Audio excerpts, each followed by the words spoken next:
Me encuentro sola llorando en las cantinas, tratando de olvidar aquel amor. Ay, no comprendo por qué tanto sufrimiento.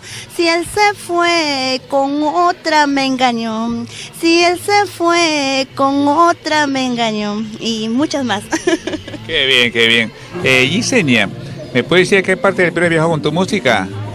He viajado a Huánuco por 2 oportunidades, a Huancayo y por las rutas de Huarochirí. Bueno, o sea, Cocachacra, San Bartolomé, he llegado a Santiago de Tuna, a mi pueblo he llegado por varias oportunidades, por Santa Eulalia también he cantado y varios lugarcitos así que tiene nuestro distrito, ¿no?